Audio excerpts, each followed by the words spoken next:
ಅವ್ರನ್ನ ಭೇಟಿ ಮಾಡಿದ್ರಿ, ಯಾವ ವಿಚಾರಕ್ಕೆ ಬರ್ತೀನಿ ಅಂತ ಹೇಳಿದ್ರು?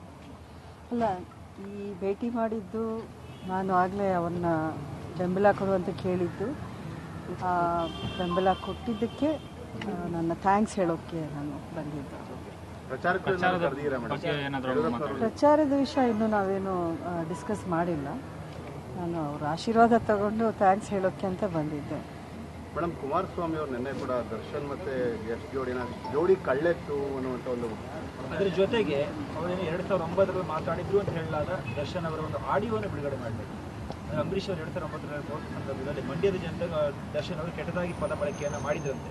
ಆ ಆಡಿಯೋವನ್ನು ಬಿಡುಗಡೆ ಮಾಡುವ ಸೂಚನೆಯನ್ನು ಕುಮಾರಸ್ವಾಮಿ ನಿನ್ನೆನೇ ಕೊಟ್ಟಿದ್ರು ಪ್ರೆಸ್ ಮೀಟ್ ಮಾಡುವಾಗ. ನಾನು ಅಷ್ಟು ಕೆಟ್ಟದಾಗಿ ಮಾತಾಡೋದಿಲ್ಲ, ಇವರೇನು ಚಾಲೆಂಜ್ ಸ್ಟಾರ ಅಥವಾ ಕಳ್ಳೆತ್ತುಗಳ ಈ ರೀತಿಯ ಮಾತುಗಳನ್ನ ಆಡ್ತಾ ಇದ್ದಾರೆ.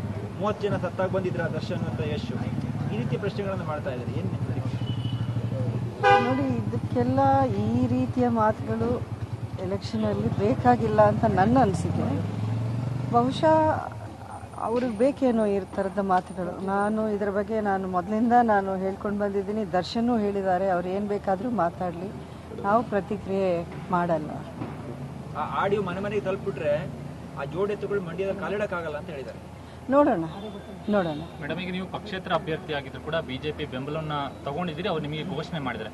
ಈಗ ಮಂಡ್ಯದಲ್ಲಿ ಗೆದ್ದ ಮೇಲೆ ನೀವು ಯಾವ ರೀತಿ ಬಿಜೆಪಿಯ ಸದಸ್ಯರಾಗಿರುವಂಥದ್ದು ಅಥವಾ ಬಿಜೆಪಿಗೆ ಬೆಂಬಲವನ್ನ ಮುಂದುವರಿಸುವಂಥದ್ದು ಏನು ಚಿಂತನೆ ಮಾಡಿದ್ದೀರಿ ನೀವು? ಈಗ ನೋಡಿ, ಫಸ್ಟು ಇದನ್ನು ಮುಗಿಸೋಣ, ಎಲೆಕ್ಷನ್ ಆಗಲಿ. ಇದು ಫಸ್ಟ್ ಹೆಜ್ಜೆ ನಂದು. ಇನ್ನೂ ಮುಂದೆ ಪ್ರಚಾರ ಇದೆ, ಒಂದು ತಿಂಗಳು, ಒಂದು 20-25 ಡೇಸ್ ಟೈಮ್ ಇದೆ. ಫಸ್ಟ್ ಎಲೆಕ್ಷನ್ ಆಗಲಿ, ಗೆದ್ದು ಬರಲಿ, ಆಮೇಲೆ ಇದನ್ನೆಲ್ಲ ನಾನು ಜನರನ್ನೇ ಕೇಳ್ತೀನಿ. ನಾನು ಮೊದಲಿಂದ ಹೇಳ್ಕೊಂಡು ಬಂದಿರೋದು, ನಾನು ಇವತ್ತು ಪಕ್ಷೇತರ ಅಭ್ಯರ್ಥಿಯಾಗಿ ಸ್ಪರ್ಧೆ ಮಾಡ್ತಿರೋದು ಜನಾಭಿಪ್ರಾಯ, ಅವರ ಆಸೆ ಅಂತೆ. ಸೊ ಆ ಟೈಮಲ್ಲಿ ಜನ ಏನು ಇಷ್ಟಪಡ್ತಾರೆ, ನನ್ನನ್ನು ಏನು ಮಾಡು ಅಂತ ಹೇಳ್ತಾರೆ, ಅದರಂತೆ ನಾನು ಹೋಗ್ತೀನಿ. ನಿಮಗೆ ಬೆಂಬಲ ಸೂಚಿಸಿದ ಕಾರಣಕ್ಕೆ ಮಂಡ್ಯ ಜಿಲ್ಲಾ ಕಾಂಗ್ರೆಸ್ ವರಿಷ್ಠರನ್ನ ಉಚ್ಚಾಟನೆ ಮಾಡಿದ್ದಾರೆ. ಇನ್ನೂ ಹಲವಾರು ಜನ ಉಚ್ಚಾಟನೆ ಮಾಡುವಂಥ ಸೂಚನೆಗಳನ್ನು ಕೊಟ್ಟಿದ್ದಾರೆ.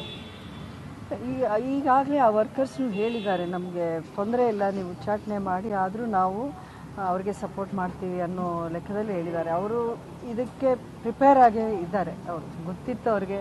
ನಾವು ಇದನ್ನೆಲ್ಲ ಡಿಸ್ಕಸ್ ಮಾಡಿದ್ವಿ. ಒಂದು ವೇಳೆ ಈ ಥರ ಬಹಿರಂಗವಾಗಿ ನೀವು ಸಪೋರ್ಟಿಗೆ ಬಂದರೆ ಈ ಥರದ್ದೊಂದು ಆ್ಯಕ್ಷನ್ ತಗೊಳ್ತಾರೇನೋ ಅನ್ನೋ ಒಂದು ಮಾತುಕತೆ ನಡೀತು. ಆವಾಗ ಅವರು ಹೇಳಿದರು, ಆ ಥರ ಮಾಡೋದಾದರೆ ನಾವು ಅದನ್ನು ಧೈರ್ಯವಾಗಿ ಫೇಸ್ ಮಾಡ್ತೀವಿ ಅನ್ನೋ ಥರ ಹೇಳಿದ್ದಾರೆ. ಬಿಜೆಪಿ ನಾಯಕರಿಗೆ ಒಂದು ಆತಂಕ ಇದೆ, ಗೆದ್ದ ಮೇಲೆ ಸುಮಲತಾ ಏನ್ ಮಾಡ್ತಾರೆ ಅನ್ನೋದು. ಯಾಕಂದ್ರೆ ನಾವು ಬೆಂಬಲವನ್ನ ಕೊಟ್ಟಿದ್ದೀವಿ, ಅಂಬರೀಷ್ ಕಾಂಗ್ರೆಸ್ ನಲ್ಲಿದ್ರು, ಹೀಗಾಗಿ ಸುಮಲತಾ ಯಾವ ಹೆಜ್ಜೆ ಇಡುವ ಆತಂಕ ಬಿಜೆಪಿ ನಾಯಕರಲ್ಲಿ. ನೋಡಿ, ಬಿಜೆಪಿನವರು ನನಗೆ ಬೇಷರತ್ತಾಗಿ ಬೆಂಬಲ ಕೊಟ್ಟಿದ್ದಾರೆ, ಇದರಲ್ಲಿ ಎರಡನೇ ಮಾತಿಲ್ಲ. ಇದಕ್ಕೆ ನಾನು ತುಂಬಾ I am very grateful because ಅವರು ಯಾವುದೇ ಷರತ್ತು ಹಾಕಿಲ್ಲ. ಅವ್ರು ಹೇಳಿದ್ದೊಂದೇ, ನಾವು ಅಂಬರೀಷ್ ಅವ್ರ ಮೇಲೆ ಇಟ್ಟಿರುವಂಥ ಗೌರವನ ಸೂಚಿಸಿ ನಾವು ಈ ಬೆಂಬಲ ಕೊಡ್ತಿದ್ವಿ, ಅದಕ್ಕೆ ನಮ್ಮ ಅಭ್ಯರ್ಥಿನ ನಾವು ಅಲ್ಲಿ ಸ್ಪರ್ಧೆ ಮಾಡಿಸ್ತಿರ್ಲಿಲ್ಲ. ಸೊ ಹಾಗಾಗಿ ಅವರು ಯಾವುದೇ ಷರತ್ತು ನನಗೆ ಹಾಕಿಲ್ಲ. Okay, thank you madam.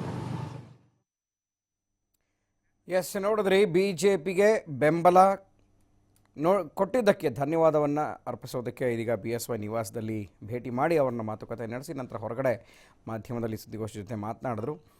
So BSY ಭೇಟಿ ಬೆಳಗ್ಗೆ 7:00 BSY ಧವಳಗಿರಿ ನಿವಾಸಕ್ಕೆ ಭೇಟಿಯನ್ನು ಕೊಟ್ಟಿದ್ದಾರೆ ಸುಮಲತಾ ಅಂಬರೀಷ್.